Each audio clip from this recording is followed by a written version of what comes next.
Good morning from Bluestone Lane in Hoboken.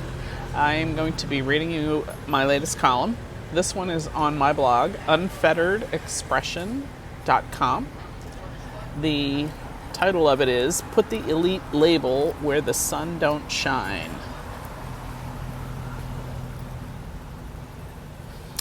Remember after the 2016 presidential election when understanding the Trump voter became the thing for so many Democrats? Being empathetic, introspective types, we lapped up hillbilly elegy and wrung our hands over how we might have helped create this whole slice of the country that loved this nakedly corrupt, amoral guy. We kept asking, what did we miss? I'm a huge fan of trying to understand human behavior, whether in individual or trend form. Heck, my favorite part of The Sopranos was watching a mob boss squirm in his therapy sessions. I liked that insight into what made such a powerful man tick. My decision to read Mary Trump's book, Too Much and Never Enough, was really sealed by the subtitle, How My Family Created the World's Most Dangerous Man. What a fascinating maze it was. You see my weakness.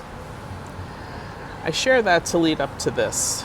I have hit a fucking wall with this bullshit when it comes to all things Trump.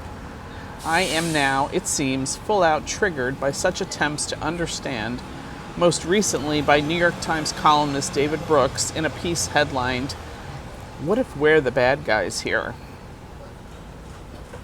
In it, he writes about, quote, elite self-satisfaction, and goes on to describe the world he inhabits. I need to make this distinction. Many of us who call ourselves liberals or Democrats or even conservatives cut from the old cloth do not live in Brooks' elite world. Many of us are scrappers and survivors.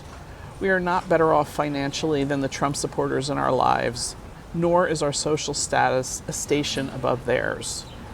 I'm tired, beyond exhausted actually, of that whole discussion. Maybe it's because I've managed to hold on to my morals and common sense, despite the financial pitfalls of trying to live true to my creative self and the roller coaster money ride that comes with that decision. You want to talk about hate for Trump supporters? Go find people who see them as some kind of dumb, racist monolith. I think part of me is jealous of people who can so easily hate MAGA. I am, after all, in a completely different situation. I have spent the better part of 7 years trying to figure out how people I love deeply have fallen for this guy's shtick. Worth repeating, love deeply. I've had a lifetime of relationships change, some drastically and some just a tad. I initiated almost no severing of any kind, but have been on the receiving end of the cutting. I have a large New Jersey Italian family and a ton of cousins, many of whom won't be reading this because they cut me off years ago for writing about Trump. Messed with their MAGA zen. I don't know if David Brooks has as much exposure to the MAGA mind as I do, but it sure doesn't sound like it. My relatives are doing just fine, thanks. Nice houses, nice cars, nice livings, nice lives. They work hard, ranging from blue to white-collar jobs. I have people in my life who have participated in MAGA boat parades with their vessels, and let's just say they're not rickety rowboats. Why is this not the swath of Trump voters I read about when elite minds start their hand-wringing? The ones who own million-dollar homes at the Jersey Shore. To be clear, not my relatives. The ones who showed up at the Capitol on January 6th while footing bills for airfare, hotels, and scary amounts of ammunition. Do they sound downtrodden and disenfranchised? I've had people throw me over for this guy. You can bet I've gone down all these rabbit holes trying to understand the love for this grifting clown. His egomaniacal daddy fucked him up good, and I'm not happy about being one of many paying the price. If we're assigning blame, why not members of Congress? Congress, who we know are onto Trump's game and are still perpetuating his delusions. You think Harvard-educated Elise Stefanik believes the shit she says? Marco Rubio, Kevin McCarthy?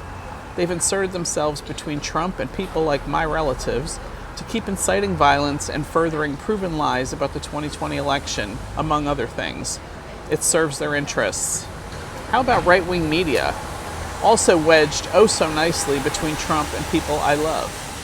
Fox News settled for multi-millions with Dominion because its major anchors were steeped in legal troubles, with revelatory texts and emails being made public.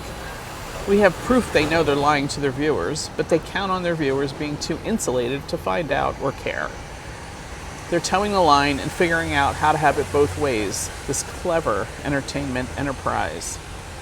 Please don't even try to what about me at this point.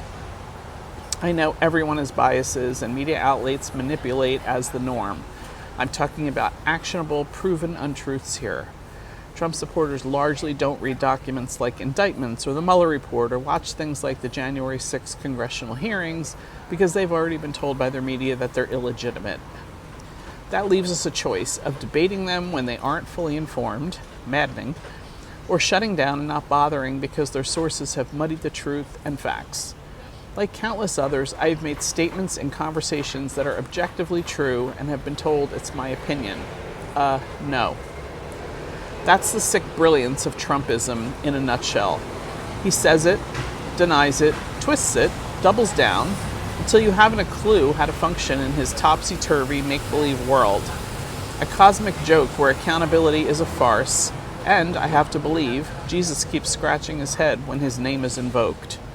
Back in 2016, some of this self-analysis may have been admirable and prudent. Now it reads more like cherry-picking a swath of Americans here and a swath there who lost jobs or feel they've been left behind. They exist, and I would never make light of their plight, but to attribute this disaster to them is willfully dicing up the picture to suit your own processing and belief system. Like the rest of us, David Brooks is probably freaking out from the enormity of what our country is going through. It's easy to be upended by the daily news cycle right now, but understand, until you've seen someone you love with your whole heart at the mention of Trump get a look on her face that's usually reserved for squishy puppies, you don't know. Call me when your dear relative lights up like you just ate her prized eggplant parmesan because this bloviator just appeared on her TV screen. These are not poor, left-behind people. Maybe stop judging from your lofty perch and try to imagine the strain this has put on real, lifelong relationships.